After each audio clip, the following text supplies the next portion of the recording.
In 2008, an engineer at NASA's Johnson Space Center in Houston opened an electrical panel and found something that shouldn't have been there. Not a wiring fault, not a rodent. Ants, thousands of them, packed into the wiring like insulation, some already dead. Their bodies fused into the circuitry by their own electrical current.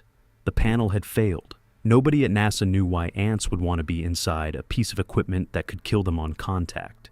They just knew it kept happening.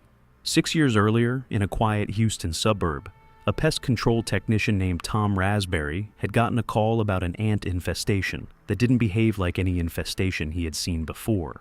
Normal ants move in disciplined lines, foraging in formation, following pheromone trails like tiny soldiers. These ants moved like they were panicking. They scattered in every direction at once, fast and erratic, covering the ground in a chaotic, boiling mass that made homeowners describe the sensation of the earth itself seeming to move. Raspberry had been in pest control for over a decade. He had never seen anything like it. He started calling them crazy ants because there was no other word for how they moved.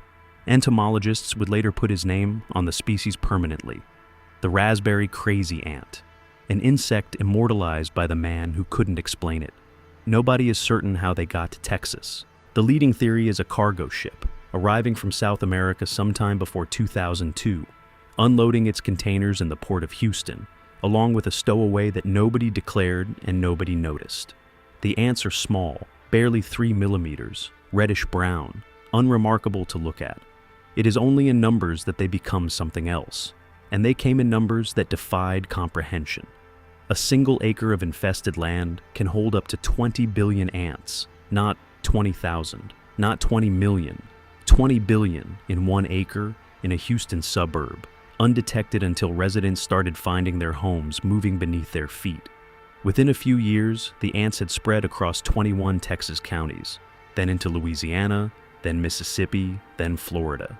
Every county they invaded told the same story in a different order. First, the ants appeared in mulch and soil, then in walls, then in electronics.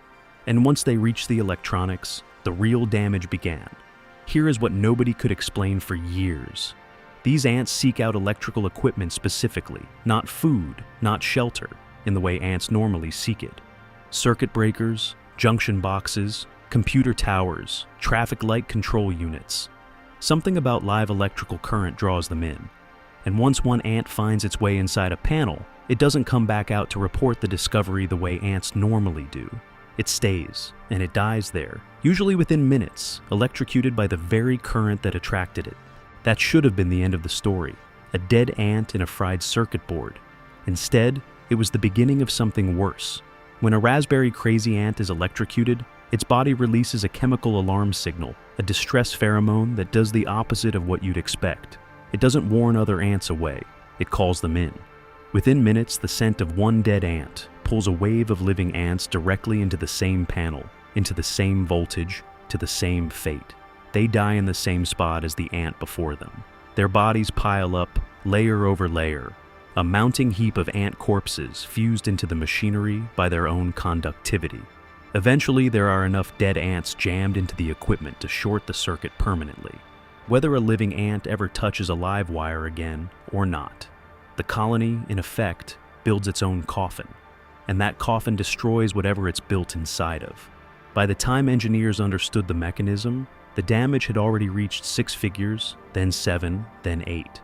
Estimates now put the total cost of raspberry crazy ant damage to electrical infrastructure across the Gulf Coast at over $150 million.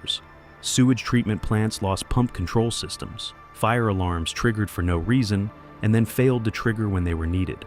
Traffic lights in entire neighborhoods went dark or froze on a single color for days. At chemical processing plants outside Houston, ants shorted out control systems that forced operators to shut down entire manufacturing units at a cost measured in the tens of thousands of dollars per incident.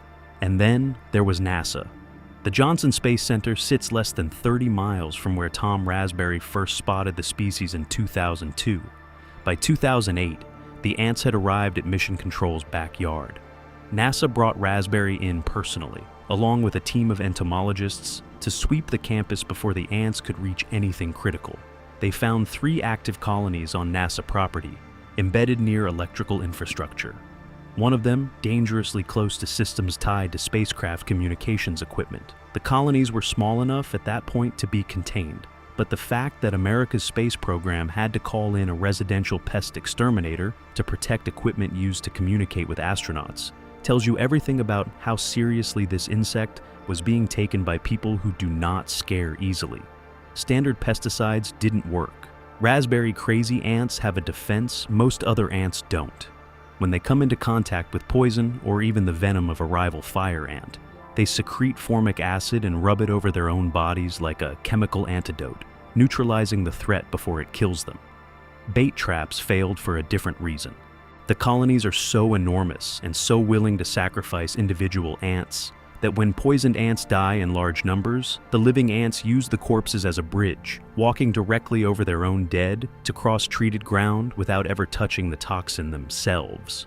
Pest control companies watched years of standard treatments fail against an insect that had, in effect, evolved a workaround for extermination itself. The ecological damage moved just as fast as the financial damage.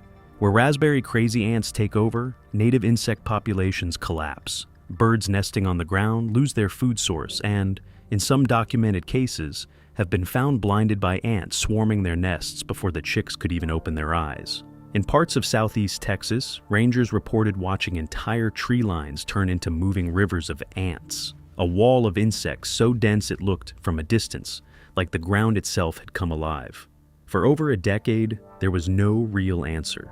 Just containment, county by county, property by property, at enormous and unsustainable cost.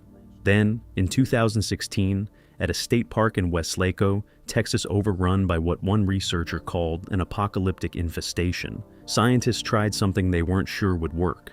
They introduced a microscopic fungal pathogen into an active raspberry crazy ant colony and watched what happened. The fungus spread through the colony and began killing it from the inside, slowly, without ever touching the surrounding ecosystem. It was the first documented case of the species collapsing on its own, without a single drop of pesticide. It is not a cure. It has not reached most of the 21 counties still living with these ants in their walls, their yards, and their electrical systems. But for the first time since Tom Raspberry picked up that call in 2002, there is a version of the future where this insect doesn't win. Until then, the ants are still out there, still spreading county by county, still finding their way into the wiring of the systems Americans depend on most. Somewhere in Texas right now, in a panel bolted to a wall inside a building nobody thinks about, the process is already starting again. One ant drawn to the current, one death, one signal, and a colony already on its way.